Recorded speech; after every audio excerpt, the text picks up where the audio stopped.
Good morning. ప్రభువైన యేసుక్రీస్తు వారి పరిశుద్ధ నామములో అందరికీ శుభాలు. ఈరోజు మన అనుదిన ఆత్మీయ ఆహారంగా పరిశుద్ధ గ్రంథం నుండి జకర్యా గ్రంథం 2వ అధ్యాయము 8వ వచనాన్ని ధ్యానించుకుందాం. సైన్యములకు అధిపతి యెహోవా సెలవిచ్చినదేమనగా, మిమ్మును ముట్టినవాడు తన కనుగుడ్డును ముట్టినవాడని ఎంచి తనకు ఘనత తెచ్చుకొనదలిచి మిమ్మును దోచుకొనిన అన్యజనుల యొద్దకు ఆయన నన్ను పంపియున్నాడు.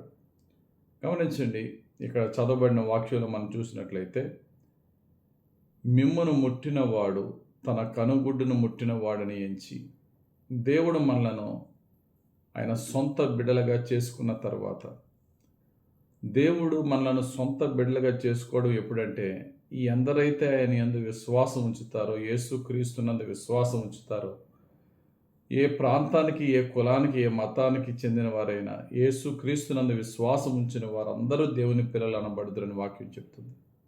ఆయన బిడలమై ఆయన సొత్తైన ప్రజగా మనం ఉన్నప్పుడు దేవుడు మనల్ని ఎంత సొంతం చేసుకుంటాడంటే, మనలను తాకిన వాడు ఆయన కనుగుడ్డిని తాకిన వానితో సమానముగా దేవుడు ఎంచుకుంటాడు. అందుకనే సౌలు సంఘాన్ని హింసిస్తున్నాడు. పౌలుగా మారకముందు బహుగా హింసిస్తున్నప్పుడు సౌలుని దేవుడు పిలిచినప్పుడు, సౌలా సౌలా నన్నేల నీవు హింసిస్తున్నావు, నీ వేళ నన్ను హింసించుచున్నావు అని అపోస్తలుల కార్యాలు 9:4 ఉంటుంది. సౌలా సౌలా సంఘాన్ని ఎందుకు హింసిస్తున్నావు అని అనాల. అలాగనలేదు దేవుడు. నన్ను ఎందుకు హింసిస్తున్నావు, సౌలా సౌలా నా క్రైస్తవ ప్రజలను ఎందుకు హింసిస్తున్నావు అనాల దేవుడు. కానీ అలాగనలేదు యేసయ్య.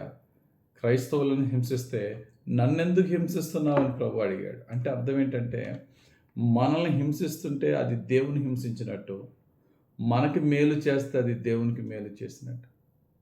ప్రభు అంటున్నారు మత్తయి సువార్త 25వ అధ్యాయం 40వ వచనంలో, మీరు మిక్కిలి అల్పులైన వీరిలో ఒకరిని సహాయం చేస్తే నాకు చేసినట్టే అంటున్నాడు.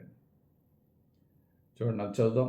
అందుకు రాజు, మిక్కిలి అల్పులైన ఈ నా సహోదరులో ఒకరికి మీరు చేసితిరి గనుక నాకు చేసితిరని నిశ్చయంగా మీతో చెప్పుచున్నాను వారితో. నా శిష్యుల్లో ఒకడి గ్లాసు నీళ్ళు ఇచ్చిన వాడు దాని యొక్క ఫలం పొందకపోడన్నాడు. అంటే దేవుని పిల్లల్ని హింసిస్తుంటే ఆయన హింసించినట్టు, దేవుని బిడ్డలకు సహాయం చేస్తే ఆయనకి సహాయం చేసినట్టు. కారణం ఏంటట? మనం ఆయన సొత్తై ఉన్నాం. నీ దేహమే నా ఆలయం అంటున్నాడు కొరింథీయులకు రాసిన మొదటి పత్రిక 6:19. నేను నిన్ను నా రక్తమిచ్చి కొన్నాను అంటున్నాడు ప్రభు. ప్రియమైన దేవుని సంగమా, నాకు ఎవరు లేరు, నన్ను పట్టించుకునే వారు ఎవరు లేరు అనుకోదు. దేవుని యందు యేసుక్రీస్తునందు విశ్వాసం ఉంచినప్పుడు, మనం దేవుని సొత్తైన ప్రజగా మారినప్పుడు, మనలను బాధిస్తే మనము రియాక్ట్ అవ్వకపోయినా దేవుడు రియాక్ట్ అవుతాడు. మనకి మేలు చేసిన వారికి మనము తిరిగి ప్రత్యుపకారం చేయకపోయినా దేవుడు ప్రత్యుపకారం చేస్తాడు. మన విషయాలన్నీ ఆయన చూసుకుంటాడు. అటువంటి ప్రేమగల తండ్రిని మనం కలిగి ఉన్నాం. కాబట్టి మనల్ని తాకిన వాడు ఆయన కనుగుడ్డుని తాకినట్టుగా భావించి ఆయన రియాక్ట్ అవుతారు. కనుక మనం ఎవరి మీద కూడా కోపానికి కానీ, లేక ఆ యొక్క కక్షలో ప్రతీకారాలు తీర్చుకోవడానికి కానీ మనం ఏమాత్రం కూడా మనసు పెట్టకుండా అందరినీ దేవునికి అప్పగిద్దాం. దేవుడు ఎవరిని మార్చాలో వారిని మార్చుతాడు, ఎవరిని గద్దించాలో వారిని గద్దిస్తాడు, ఎవరిని శిక్షించాలో వారిని శిక్షిస్తాడు. మన పని ఏంటంటే, ప్రజలను దేవునికి అప్పగించడం, సాధ్యమైనంత వరకు క్షమించుకుంటూ వెళ్ళిపోవడం. వారికి మనం బాధపరిచిన పరిస్థితిని మనం పట్టించుకోకుండా ఉంటే దేవుడు సమస్తాన్ని చూసుకుంటాడు. కాబట్టి దేవుని సొత్తైన ప్రజగా దేవునికి సమస్తానికి అప్పగిస్తూ ఆయన యందు నమ్మికతో ముందుకు సాగిపోదాం. దేవుడు జరగబోయే కాలంలో సమస్తం ఆయనే మనకి కావాల్సిన ది బెస్ట్, శ్రేష్టమైనవి చూసుకుంటాడు. దేవుడి వాక్యం మన జీవితంలో నెరవేర్చి ఆయన సొత్తైన ప్రజగా మనల్ని మార్చునుగాక. ఆమేన్. ప్రేమ కలిగిన తండ్రి, ఈరోజు ఇచ్చిన వాక్యం బట్టి స్తోత్రాలు. నీ సొత్తైన ప్రజగా మేమున్నాం.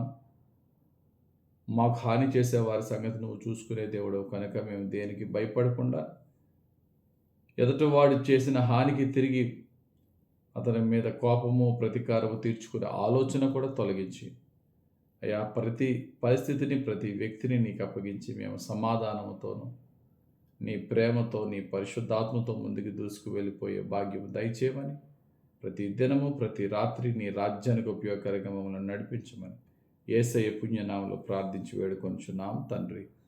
ఆమెన్. తండ్రి యొక్కయు కుమారుని యొక్కయు పరిశుద్ధాత్మ దేవుని సన్నిధి అభిషేకం హెచ్చుగా మనపై దిగి వచ్చి వాళ్ళని నడిపించును గాక. Amen. God bless you. Have a very blessed day.